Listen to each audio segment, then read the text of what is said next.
I now invite Sister Ram Priya from Akhil Bharatiya Shri Gurudev Seva Mandal Guru Kunj Ashram to please come and share her thoughts with us.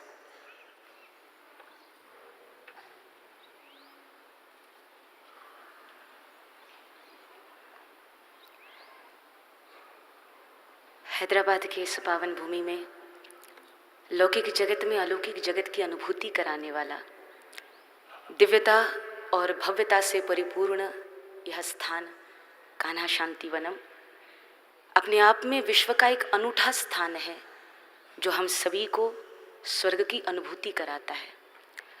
प्रकृति के इस सुंदर सुरम्य वातावरण में मेरा सौभाग्य है कि पूज्य दाजी की पावन उपस्थिति में आज अपनी वाणी को सिद्ध करने का अवसर मुझे प्राप्त हो रहा है।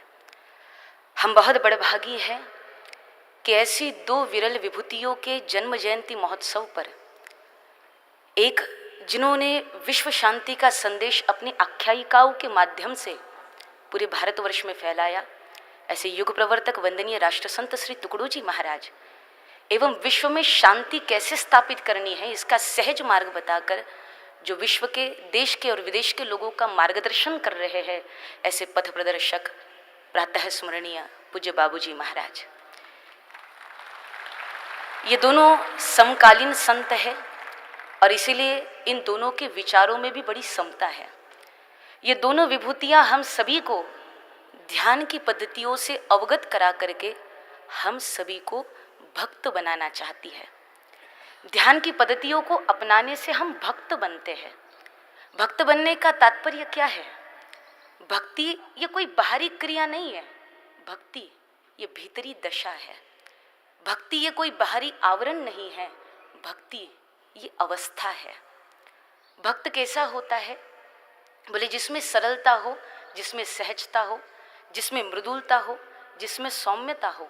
और भक्त वह है जिसमें विद्वत्ता हो या न हो लेकिन विनम्रता भरपूर हो, वो भक्त है। इसलिए श्री हनुमान जी महाराज भक्ति के आचार्य है, क्योंकि नाम ही हनुमान है। हनुमान का मतलब होता है जिन्होंने अपने मान का हनन किया, वो हनुमान।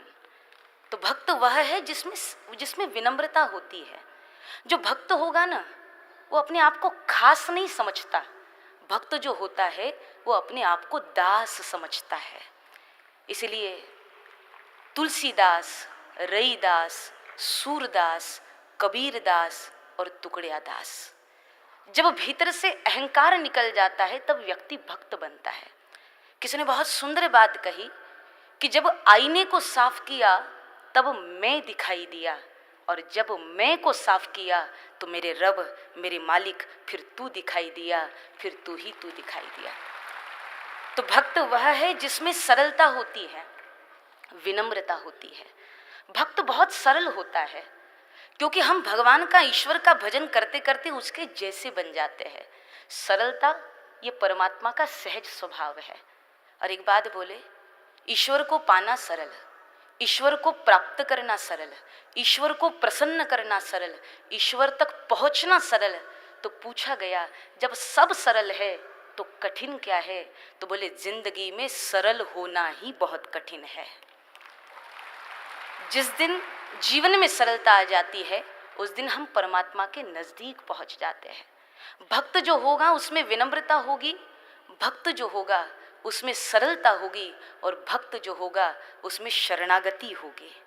शरणागति के बाद ही भक्ति की पाठशाला में हमारी एडमिशन हो जाती है। शरणागति का मतलब क्या है? शरणागति का तात्पर्य है कि जहाँ हमारी कोई अपनी इच्छा नहीं होती। शरणागति का मतलब है जहाँ हमारी कोई मांग नहीं होती। शरणागति का मतलब है जहाँ हमारी कोई शिकायत नहीं होती। हम कहते हैं कि हम शरणागत हैं, हम कहते हैं कि हम समर्पित हैं, लेकिन समर्पित होने के बाद भी हम चिंता करते हैं। हम प्रणाम भी करते हैं और हम चिंता भी करते हैं। जब चिंता करनी ही है तो प्रणाम करते ही क्यों हो, और जब प्रणाम कर दिया तो फिर चिंता किस बात की है? शरणागति का मतलब है कि आप में सहजता आ जाए। जहाँ भक्त होता है वह उसकी अपनी कोई इच्छा नहीं होती, अपनी कोई आकांक्षा नहीं होती। भक्त यही कहता है, ये मेरी अर्जी है, ये मेरी अर्जी है,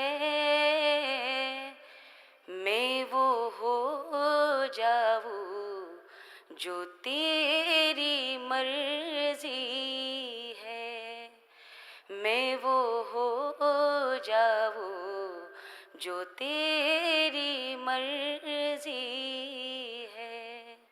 तो जिसका ये भाव हो जाता है वो भक्त बन जाता है। और दाजी हम सभी को ये संपूर्ण गुरु परंपरा हमको भक्त बनाना चाहती है, यानी हमको सरलता, सहजता, सौम्यता, मृदुलता, विद्वत्ता और विनम्रता से भरना चाहती है।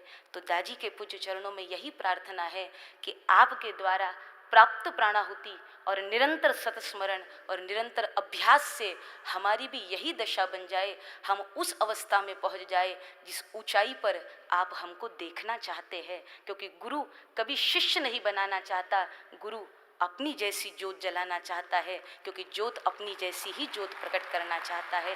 तो पूज्य चरणों में यही वंदन है, दाजी के चरणों में यही प्रणाम है कि हम सभी की यही अवस्था बन जाए और हमारी साधना में निरंतरता बनी रहे। प्रणाम। सीताराम।